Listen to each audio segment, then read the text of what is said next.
নমস্কার, আমি বিধায়ক নাথ। আমরা প্রায়ই শুনে থাকি জিডিপি বাড়ছে বা জিডিপি কমছে। তো জিডিপিটা আসলে কি?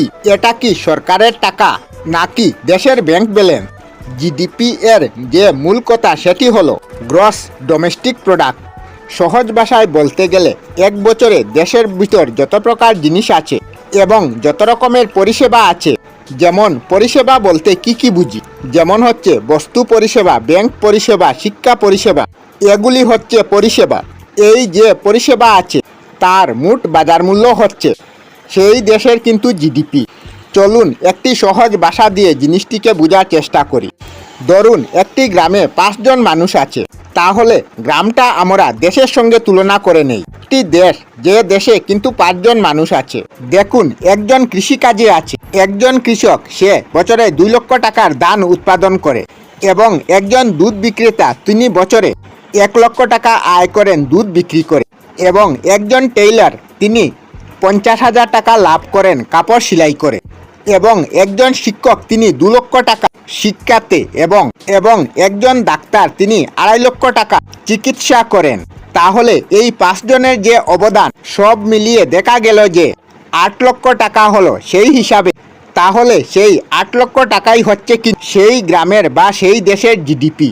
অর্থাৎ দেশে কি পরিমাণ উৎপাদন পরিষেবা হচ্ছে সেটাই জিডিপি দিয়ে কিন্তু মাপা হয়। অর্থাৎ জিডিপি সেই দেশের সকলের অবদানকেই কিন্তু বোঝায়। জিডিপি মানে যে শুধু বড় বড় শিল্প প্রতিষ্ঠানের নয়, দেশের প্রত্যেক নাগরিকের তার অবদান থেকে। তো জিডিপি বাড়া বা কমার বিষয়টা কি? যেটা বললাম যে একটি গ্রামে 5 জন মানুষ থাকে, তারা সবাই মিলে কিন্তু 8 লক্ষ টাকা উৎপাদন করেছে। তাহলে 8 লক্ষ টাকা সেই বছরের জিডিপি। তার পরের বছর যদি 8 লক্ষ টাকা বেড়ে 10 লক্ষ টাকা হয়, তাহলে আমরা বুঝবো জিডিপি বাড়ছে।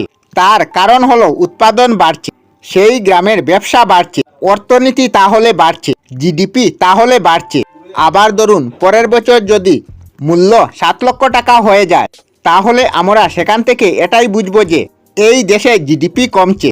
তাহলে অনেকেই ভাববে জিডিপি আসলে শতাংশে প্রকাশ করা হয় না, আসলে তা নয়। শতাংশে প্রকাশ করা হলেও জিডিপি এর মূল টাকায় বা ডলারে হিসাব করা হয়। এইবার এই সত্য বোঝার জন্য কি করা হয় যে আগের বছরের তুলনায় এই বছর কতটা জিডিপি বেড়েছে বা কমেছে, এটা বোঝার জন্য কিন্তু শতাংশকে বোঝানো হয়। যেমন ধরুন আপনার বেতন 50,000 টাকা, পরের বছর 5,000 টাকা বেড়ে হলো 55,000 টাকা। তাহলে কি বৃদ্ধি কতটা হয়েছে?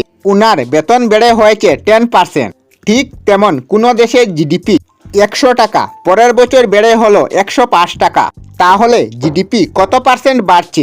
5% বাড়ছে। তো আমরা আমাদের চ্যানেলে সব ধরনের ভিডিও আপলোড করি, যেমন ব্লগ, নিউজ, কুকিং ভিডিও, ধার্মিক আলোচনা ইত্যাদি। যদি আপনারা এই ধরনের ভিডিও দেখতে পছন্দ করেন, তাহলে এই চ্যানেলটি নিশ্চয়ই সাবস্ক্রাইব করবেন।